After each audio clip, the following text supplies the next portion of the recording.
All right, ladies and gentlemen, welcome to Game 2 of BONKS versus KSC. KSC winning that first battle literally in the final seconds of the game. Will we see the same thing here?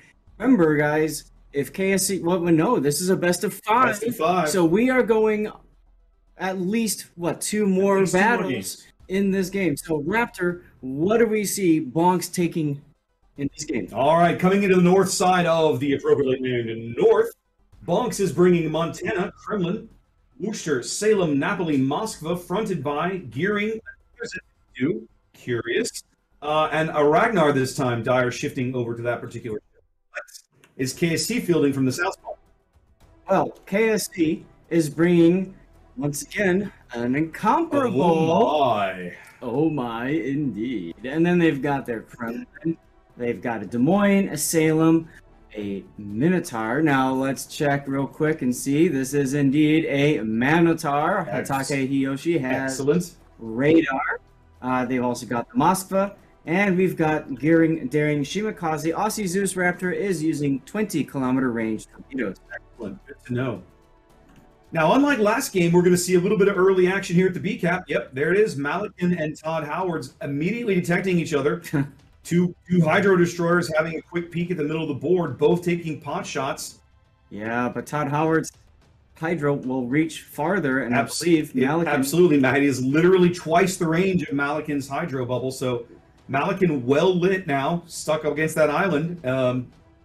Anybody who wants to have free shots at him from BONKS will have those. They'll be able to throw dump shells in that direction. Now, it might have caused a little bit of an early smoke here from Cowboy. Wondering if they were afraid that Todd Howard might push through that gap. Both Minotaur from Cowboy and Fratstar's Worcester now being smoked up near the sea cap. In fact, we're going to have a little bit of light cruiser action here. Well, yeah. Both of them radar. You say we also have a radar party as everybody's just hitting their eyelid. Yep. This is an all radar party here. Oh, big hit of Fratstar from the incomparable. Yep. We just shells. Red 5 announces his presence in the match with 20-inch British shells. Right. That's right. There at Fratstar. Fratstar's like, can't stay. Yeah. Hatake having to back off, taking a torpedo in the stern. Both of these radar light cruisers getting beat up early. Yeah. More shells going in on Fratstar. Fratstar takes the torpedo. Oh my goodness. He had it.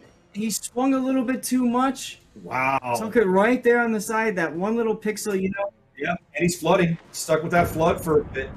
There's a promotional video where a torpedo bounces off of a cruiser, and I'll bet you Fratstar really wishes that mechanic was a part of the game. Oh my goodness. Fratstar definitely going off the wear on that exchange. Oh yeah. Taking a gearing torpedo and a massive salvo from JD's incomparable. Let's look at the other flank, Zap. What's going on at sea? Nothing. Yeah, it's kind of quiet over here. They're pushing Aussie off the cap here. Kind of happy already. Got the radar up, detected him. Aussie get out there, try to send his 20-kilometer torpedoes up the typical channel, and you can see the Kremlin was the target and obviously was able to dodge most of everything. Aussie's been beat to within a quarter of his health this quickly, less than 4 minutes, and BONKS just more or less assassinating him. I mean, not quite. He's still around, but it's going to change how he plays the rest of the game. That's right. In fact, BONKS setting up for what looks to be a pretty solid push down the 9-10 line over here, Zach. So before we looked at that, go back to the 1-2. Right now we've got Cowboy, some torpedoes inbound on this smoke. We might take a gearing torpedo right here. No. Just cut the throttle. There he goes. Oh, wow. Nicely done. One of the things that a lot of these well advanced, well experienced destroyer players know how to do, Zap, is joggle their throttle. Yeah. Because once you cut your throttle, your ship handles differently. Yes. It gives you more tools to better dodge torpedoes. Oh, absolutely.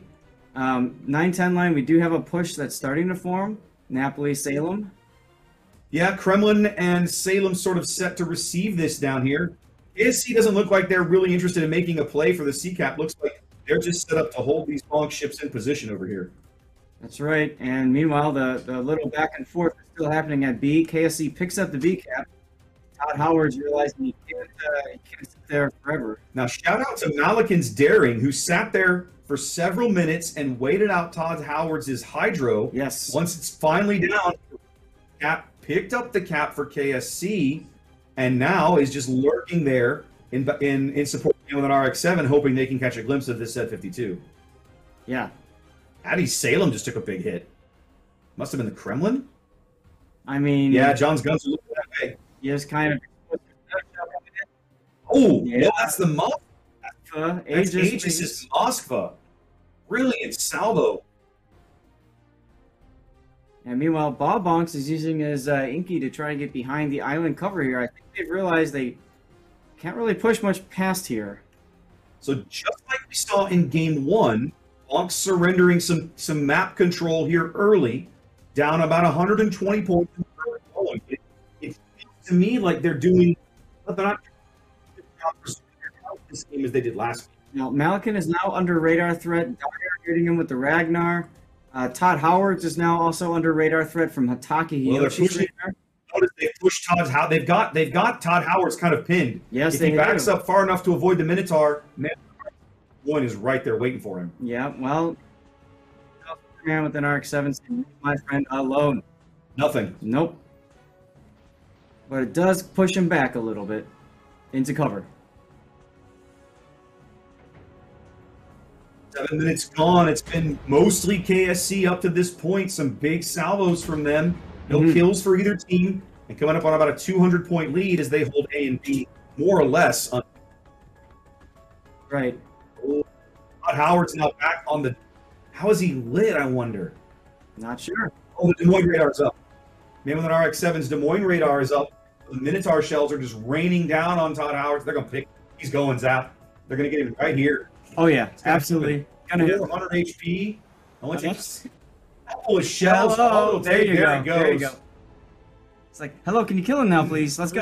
First blood goes to KSC as Atake now has to avoid torpedoes. He's going to take one amidships there, one peering torp, but he's still a good trade. Oh, absolutely. Can we just take a moment and appreciate the fact that even though KSC is up one ship, look at the health disparity. They still have less health than BONKS. They do indeed, actually, and I'm assuming that's because of the cruiser lineup, but it's not. Some of it is attributable to the Incomparable choice. Incomparable comes in with like what 30,000 left. That's true. But I think so far they're definitely getting their money's worth out of this Incomparable over on the one line. Just the punishment he delivered to Fratstar, and it changed how Fratstar had to play those first few minutes. That's a big difference. Oh yes, absolutely. Forced to play a little bit more cautiously. He's still sitting in that Doom Snail. He is still, firing at Yoshi, but a lot less now than before. Yeah, it's definitely a challenge because Nagato's gearing over on the one line, trying to keep eyes on Red 5, who only has about a 10.5 kilometer. That's a challenge when you've got a radar light cruiser sitting around with a 10 kilometer radar. You've got a very narrow needle to trying to stay out of the radar and trying to keep that. Extra long range shells from that Flame Tana there coming in at 32 kilometers. On the other down. Yeah, he came in and set a fire, and that's going to come right here, right there. Montana burning out a Kremlin. Wow. Great kill for BONKS. They needed those. They're still over 50 points down at this stage. Got to start somewhere. That's right. Well, I mean, so now that does open up the path for BONKS to at least push into CCAP. They need the point gain. They have 0 point gain right now. Yeah, they haven't gained a single point all game, and we're almost to the halfway mark. Nice guy.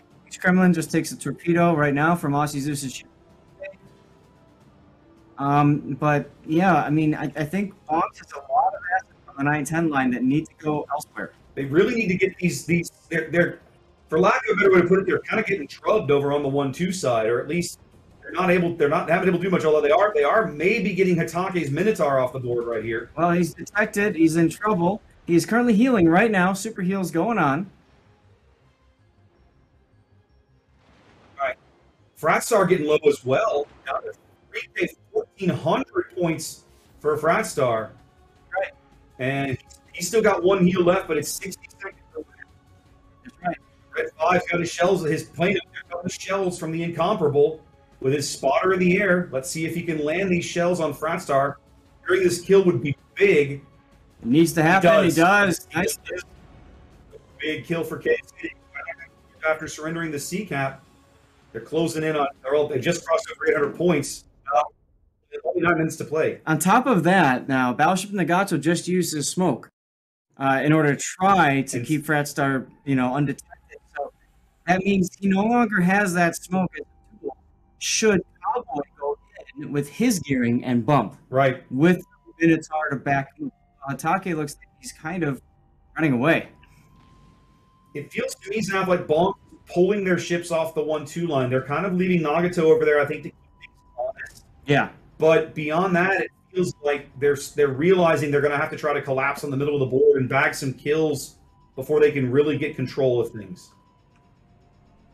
They're trying to focus Aegis's Moskva. That's Murica's Montana and Dyer's Ragnar both throwing shells. But look at these gearing torps coming in from Murica's Montana. Right. He's going to take at least 2 of these. One in the bow and one in the... And now Aegis pushing up into the lead with the Moskva, trying to make sure that, I guess, they hold that position. Now, the concern with that, of course, is now he's kind of trapped. If the Napoli can get around behind him, that'll be a problem. It's going to be the forces on the BONKS forces on the 9th are slowly trying to redeploy here, right? You're seeing Addy Salem come off the 10 line, BONKS' Napoli through the C cap onto the 7 line. Yep. Racing to get into this battle, running out of under 60 seconds now to a KSC win here in game 2. And it just feels like I'm just not getting time. They're going to have to bag a kill. Right. Aegis seems to be the most logical choice, but he's still got 20,000 hit points and 3 more heals, and he's about to have another heal available in 10 seconds. There's 40 seconds left in the game points-wise, assuming nothing else changes. So you're absolutely right. They need to get it. The only thing that they can really possibly hit. Oh, Take's now detected. Here comes some shells on him. That could be huge. Oh. Needs to get away. 20 seconds. Nope. That's it. There it is. BONKS loses a ship. Battleship Nagato back over at the A cap. Yeah. Going down. That's the trick. That's the... It felt like that 9-10 line push just took just a little too long to develop. Maybe about 2 minutes, you think? I'm not sure. Well, they took a while to develop, then they started moving, and then they stopped when they ran into resistance. And they're like, well, now what? Yeah. And then by the time, you're right, they decided, okay, we need to be somewhere else. Well, that's it.